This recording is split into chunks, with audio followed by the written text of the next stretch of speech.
The Paddle Testers is a woman-led paddle review series powered by honest feedback from everyday players. We are not professional players or paddle insiders. We are players with different styles and needs, focused on one thing: how a paddle feels right away in real play. We believe players should not have to adjust their game to fit a paddle. First feel matters, and the best paddle is the one that complements the way you naturally play. That is the heart of the Paddle Testers: real players, real reactions, and honest feedback.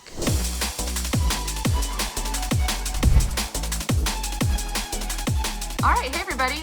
So this week we tested the Selkirk Broomstick. We had the wide body, so I think a couple of you may have played with the wide body, and a couple of us actually played with the elongated format. Be sure that you introduce yourself and talk a little bit about your game style, and then how the paddle either helped or hindered your game style, and then what did you think about how it went for you? How much did you have to adjust your game? And so let's talk Boomstick. Who loved it? Who hated it? Give me all the deets. I was mixed.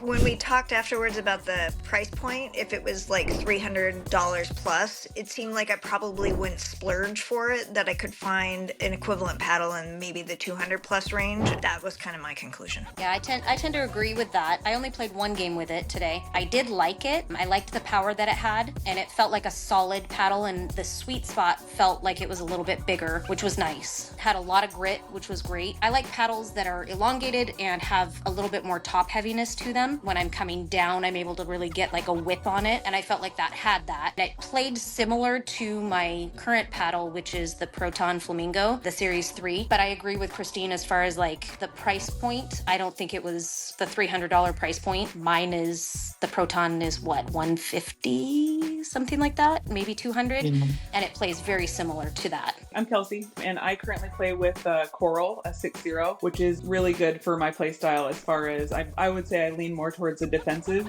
style. I do a lot of resets. Playing with it, my drives, which are not something that I would probably choose for a third, they were hot. They were coming in hot and they were sinking, so there was a good amount of grit on them. I liked it. If I played a more aggressive, attacky, fast gameplay, I really liked the Boomstick. I think for my play style, I would have had to adjust. Like by the second game, I kind of figured it out. The grip itself was so sweaty. I know people change their grips. I was displeased by the wetness on my hands, but I know that you can change those grips. So if you love power and you want to get good at power, I think that is a really fun paddle choice. And I personally am a little bit of a paddle monogamist. Once I find one, that's my paddle. I'm going to buy it 4 times. I'm going to buy it 10 times. What's your normal game style, Erin, and what kind of paddles do you normally gravitate towards? I'm more of a soft shot player, definitely more of a defensive player. Like to set up a lot for my partners. I only played one game with the Boomstick today. I'm going to try it again tomorrow morning, just get more time with it and more feel with it. I don't think it would be my paddle. I guess because there just wasn't enough touch with it, and I wasn't in love with the power. If a paddle is going to last, if they have good quality, then I don't mind spending that money on it because it's the only equipment we really use in pickleball. So it's not like you're having to buy a whole wardrobe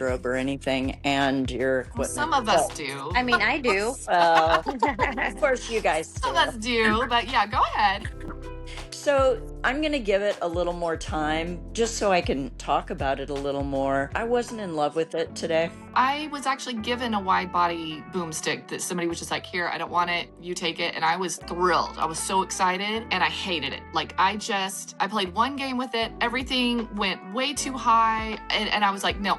I came into this very biased. I was like, I'm not going to like the Boomstick. I'm not going to. But, I was really surprised today. I played with the elongated. I had to adjust my serve. I'm a big server. That's what I'm known for, is my big serve. And then I follow it up with a really sharp drop shot into the kitchen. And so normally I look for a paddle that's got like a really big dwell time, because I want to almost feel like the paddle's like catching the ball and then re-releasing it. So I'm really looking for that plush, soft feeling. The Boomstick has none of that. It is just like bang. I think with time, I could definitely bring that in. I would say same with Kelsey, like my putaways felt good. Like when you hit that ball in that sweet spot and you get that down, that is a good feeling. But whether or not that is more than in sacrificing my drop shots, I would prefer to stick with maximizing my drop shots and things like that. And so I was pleasantly surprised though. And I did play 2 games with it. Didn't hate it. Hated the grip, of course, but I was pleasantly surprised. So I would give the Boomstick Boomstick another chance. I mean, I would definitely play with it again, but on the whole, I can generate power. That's not a problem for me. Yeah. It's usually more that like control for my drop shots that I tend to gravitate towards. So,